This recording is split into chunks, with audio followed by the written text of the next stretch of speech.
میں ہوں ناہید اس دعا کے ساتھ کہ آپ سب کا اقبال بلند ہو۔ ساقی نامہ کے 5ویں بند کا پہلا شعر اور کمال کا شعر۔ فریب نظر ہے سکون و ثبات، تڑپتا ہے ہر ذرہ کائنات۔ علامہ اقبال نے یہ شعر کہہ کے کمال کر دیا۔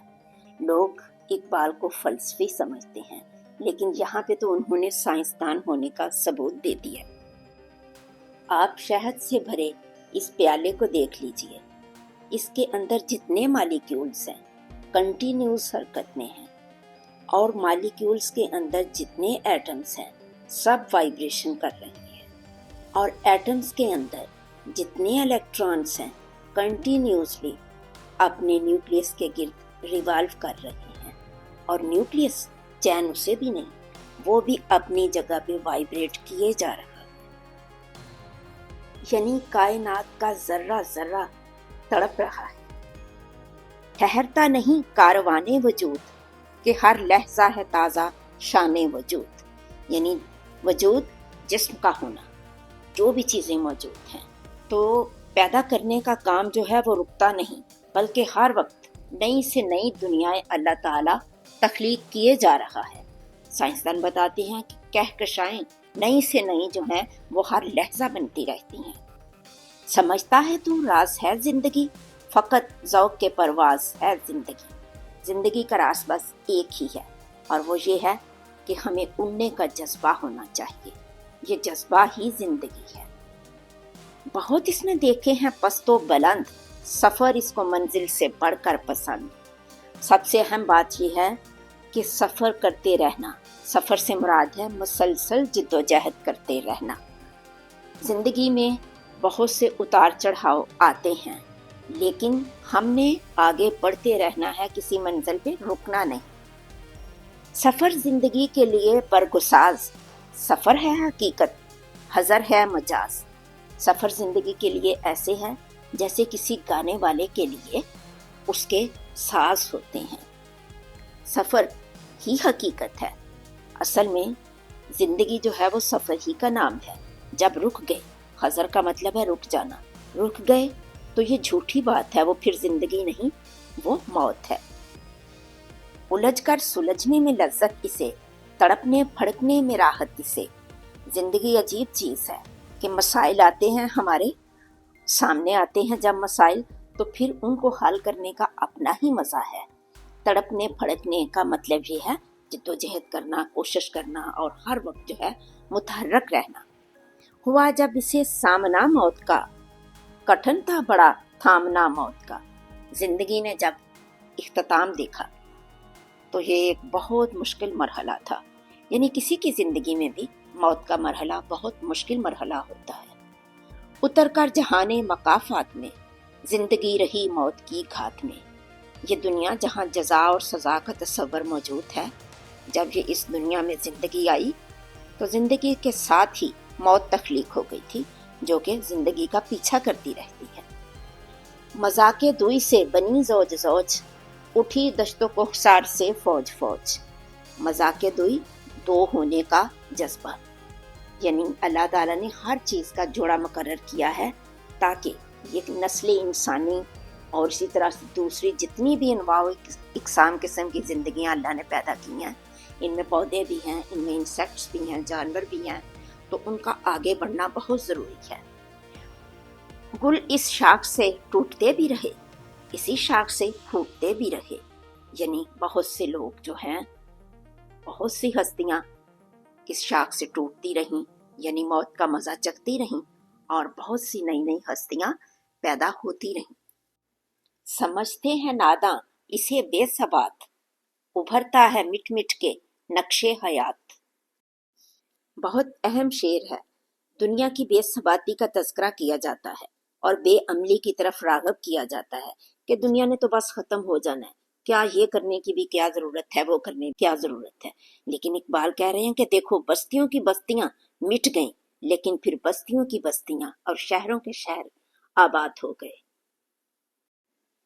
بڑی تیز جولاں، بڑی زود رس، ازل سے ابد تک رمے یک نفس۔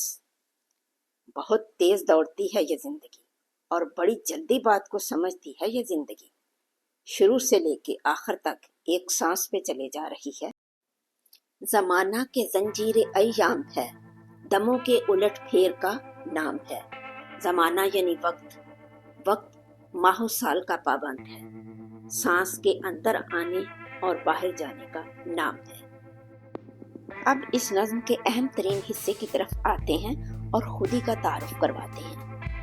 یہ موج نفس کیا ہے؟ تلوار ہے۔ خودی کیا ہے؟ تلوار کی دھار ہے۔ پہلی بات ہے موج نفس، یعنی سانسوں کو بحال رکھنا، سانسوں کا ردم قائم رکھنا کوئی آسان کام نہیں، تلوار کی طرح سے ہے۔ اب تلوار کی دھار جو ہوتی ہے وہ اس کی تیزی اور ایک صلاحیت ہے، وہ مادی چیز نہیں، اور یہی جو ایبیلٹی ہے اس کو اقبال نے خودی کا نام دیا ہے۔ خودی کیا ہے؟ راز درون حیات۔ خودی کیا ہے؟ بیداری کائنات۔ بہت مشکل نکتہ ہے، خدا کرے میں سمجھا پاؤں۔ آپ دیکھیں جب کسی انسان کی ڈیتھ ہوتی ہے تو ہم کہتے ہیں کہ اس کی روح قفس عنصری سے پرواز کر گئی۔ جسم تو ہمارے سامنے پڑا ہوتا ہے، لیکن کوئی چیز ہوتی ہے کہ وہ ختم ہو جاتا ہے انسان۔ تو اسی طرح سے اگر زندگی جسم ہے تو اس کے اندر خودی کا جذبہ جو ہے وہ وہی چیز ہے جو ہمارے جسم کے اندر روح ہے۔ کائنات کو رواں دواں زندہ رکھنے کا راز جو ہے وہ خودی ہے۔ انسان سوشل اینیمل ہے اور خودی جو ہے ارد گرد کے ماحول سے، سوشل ایکٹیویٹیز سے پروان چڑھتی ہے، اور خلوت پسندی سے، یعنی اکیلے بیٹھ کے جب انسان سوچتا ہے، غور و فکر کرتا ہے تو پھر تو وہ بلندیوں پہ پہنچ جاتا ہے۔ جیسے سمندر ایک بوند کے اندر بند کر دیا جائے۔ اندھیرے اجالے میں ہے تابناک، من و تو میں پیدا، من و تو سے پاک۔ ہر جگہ روشن رہنے والی چیز ہے، من میں اور تو میرا مخاطب، یعنی دو انسانوں کے تعلق سے پیدا ہوتی ہے، اور جب پروان چڑھتی ہے تو پھر تیرا یا میرا یہ جھگڑا باقی نہیں رہتا۔ ازل اس کے پیچھے ابد سامنے، نہ حد اس کے پیچھے نہ حد سامنے۔ گزرے ہوئے زمانوں سے اس نے سیکھا ہے اور آنے والے زمانوں پہ اس کی نظر ہے، اس کی کوئی حد نہیں، آگے نہ پیچھے۔ زمانے کے دریا میں بہتی ہوئی، ستم اس کی موجوں کے سہتی ہوئی۔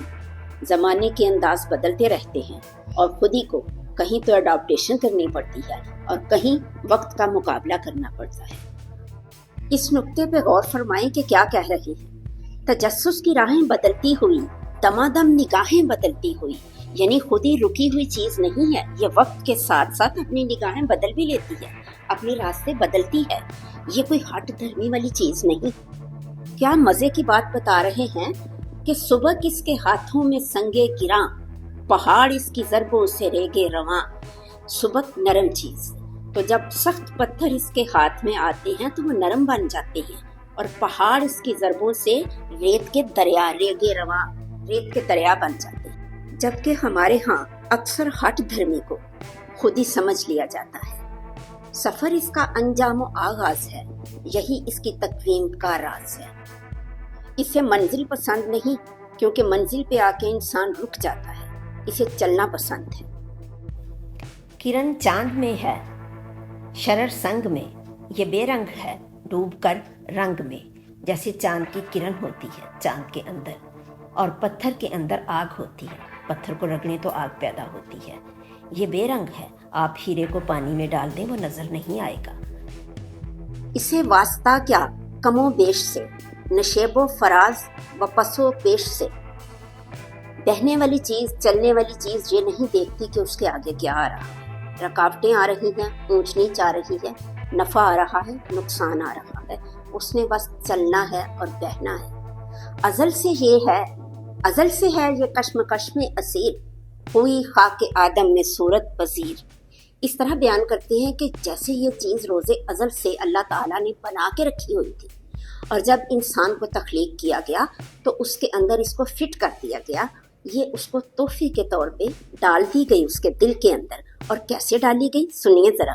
کہتے ہیں کہ خودی کا نشے من تیرے دل میں ہے، فلک جس طرح آنکھ کے دل میں ہے، اس طرح سے دل میں فٹ کی گئی کہ جیسے تیری آنکھ کے اندر چھوٹی سی آنکھ کی پتلی ہے اور اتنا بڑا آسمان تیری آنکھ میں سما جاتا ہے۔ واہ واہ۔